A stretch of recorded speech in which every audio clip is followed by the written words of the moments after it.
Magandang araw mga kaibigan.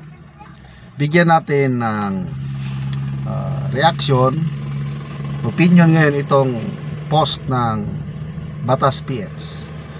Flood control witnesses babaliktad? Senator Amy Marcos said witnesses in flood control anomalies might recant in the next Blue Ribbon Committee probe, including Orly Gutesa, due to threats to their lives and the safety of their families. So, ito po ang statement ni Senator Amy. Isa-isa yan. Mga witnesses in flood control anomalies, including Orly Gutesa, na biglang babaliktad dahil pinipressure, tinatakot ang pamilya, halos tinutukan ang asawa't anak.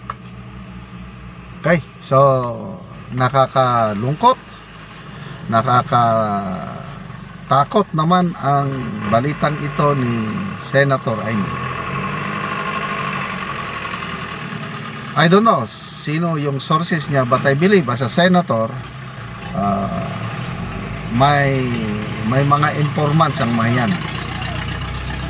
Kasi may mga pondo rin yan, may mga confidential funds ang mga yan, mga intelligence funds, lahat meron. And I believe so.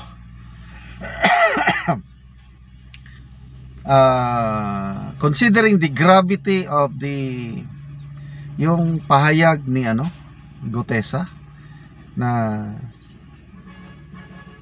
dating Speaker of the House, dating Ako Bicol, yung pinangalanan ni BP Sara na dalawang tao na nagkukontrol lang sa budget ng DPWH, Saldico and Martin Romualdez.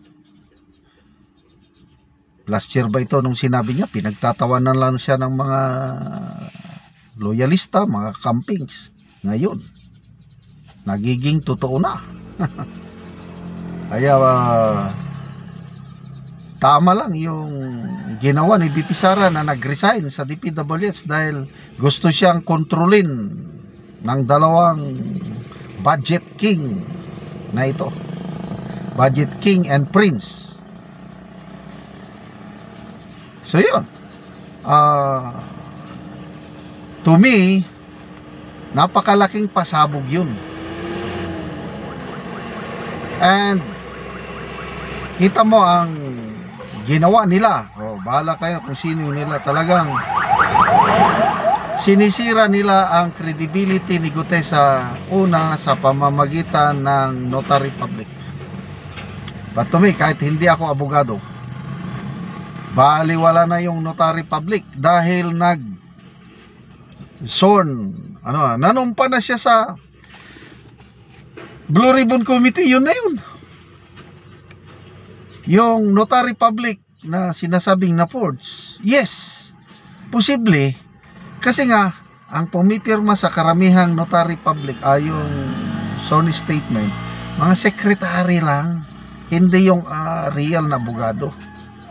Kaya ayan ang unang paninira. Tapos dito na ako nagtaka kay Senator Lacson dahil imbes na i-follow through yung lead na yun, wala eh. Pinapaimbestigahan niya ang background ni Gutesa. Tapos pati CCTV camera sa Senado pinapakialaman na, kasi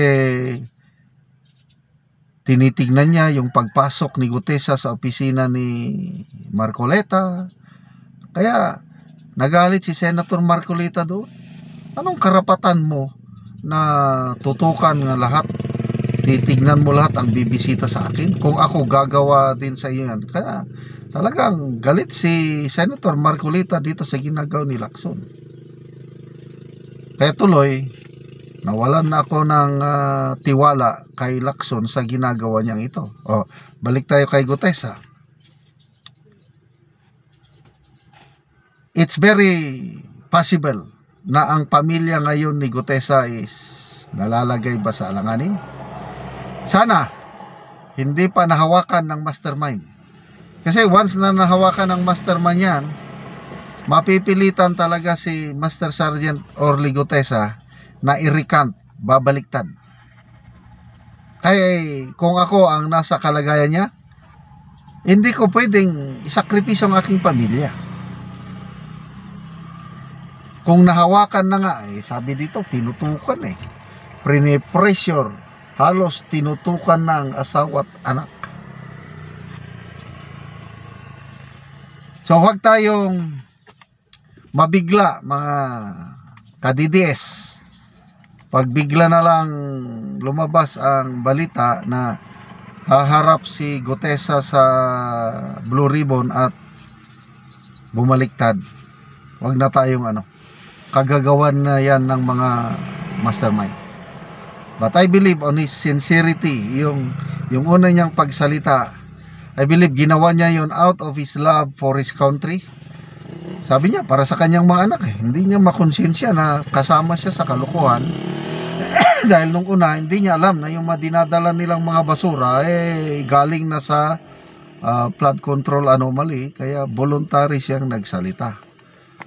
So, mag-attend ba si Gutesa? Kung walang nangyari sa pamilya, hopefully, mali itong sinasabi ni Senator Amy. Sana nga mali ang kanyang sources. Kasi kung hindi nahawakan ng mastermind ng pamilya, hindi yan babaliktad. Alam ko ang credibility, honor ng mga Marines. They are the fighting soldiers sa armed forces. At hindi yan susuko sa laban. Lalaban to the max yan. Huwag lang malagay sa alanganin ang pamilya. So, suportahan po natin si Senator Marcoleta at Master Sergeant Orly Gutesa dahil sentro sila ng paninira ng mga kakampon ng mga mastermind itong nagnakaw ng bilyones na kwarta ng taong bayan. Okay. Salamat mga kaibigan sa inyong pagsubaybay sa ating channel. Nakakatulong kayo ng malaki sa tribong Talandig ng Bukidnon dahil ang income natin sa channel nito pantulong po sa tribo. Namimigay tayo ngayon ng libreng yero at pako para naman itong tribong ito makapagpatayo sila ng mas maayos na tirahan. Panoorin nyo ang video na ito.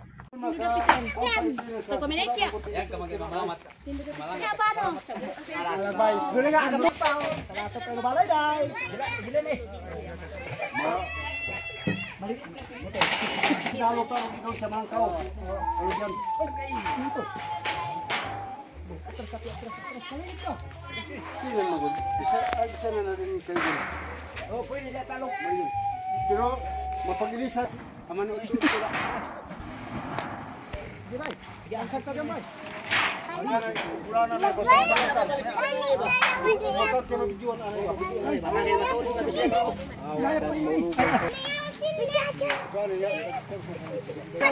Ay, katak serius.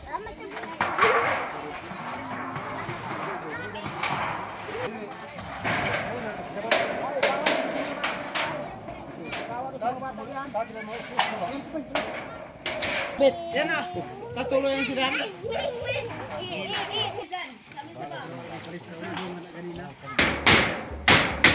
Napiko ko sa langsang ko ba? Bali na kung may ganyan na dahil. Oh, sige. Ayan.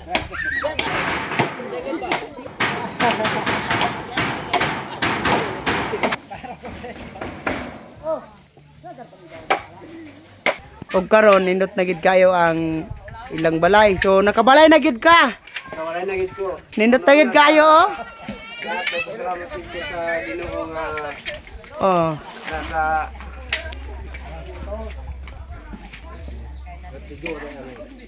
salamat sa Ginoo nga og sa nag-sponsor ani nga og nagatan sa video nga nakabalay na gid ko. Oh. Salamat pod kayo. Salamat. sa